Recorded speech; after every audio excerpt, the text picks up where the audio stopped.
My name is Lisa. I'm the founder and CEO of WalkeePaws, and I gave a designer $30,000 and got nothing in return. This is my work through failure story. It all started when my dog got violently ill one winter after licking salt off his paws after an outside walk. WalkeePaws is essentially the world's first dog legging. It's designed to keep dogs' paws dry and clean when they walk outside. If women can wear leggings, why not doggies? I started off looking on the web at different sites that put you together with designers and manufacturers. I found one who seemed really good, and she seemed to know what she was doing.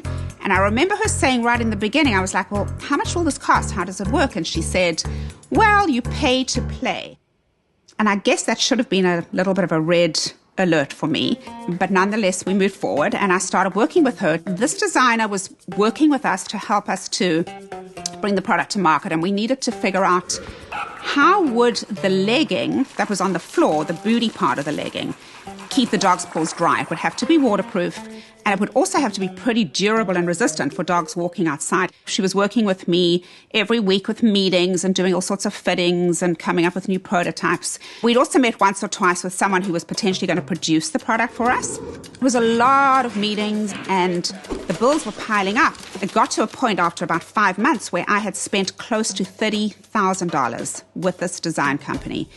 And I literally was way over budget. We weren't at a solution yet. We hadn't really found something that was going to make the booties waterproof and have them perform functionally. Initially, I was excited. I was like, here I am. I came up with a concept and someone was really going to take it to the next level and make it fabulous. As time went by, I really felt duped. I felt that not much progress had been made. I felt like I was being ripped off, which was not a good feeling. And I sort of didn't see a way out. I needed to move forward, to get to the next level, but that was just costing so much money.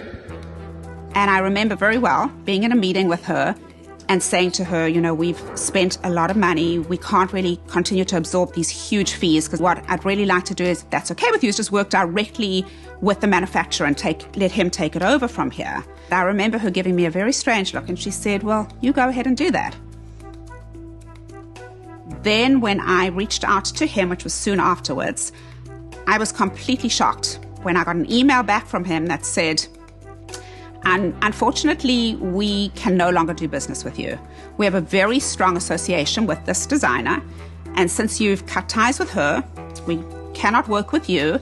And although, he went on to say, we have developed a unique and special heat sealing treatment that would totally make the booties waterproof, we cannot share this technology with you. And that was a moment I will never forget. I was devastated because I spent so much money and so much time and so many resources, and we'd sort of essentially come back to square one.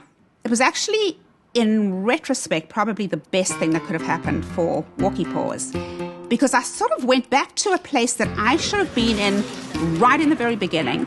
And probably more importantly, this designer who I'd spent close to $30,000 with should probably have thought of.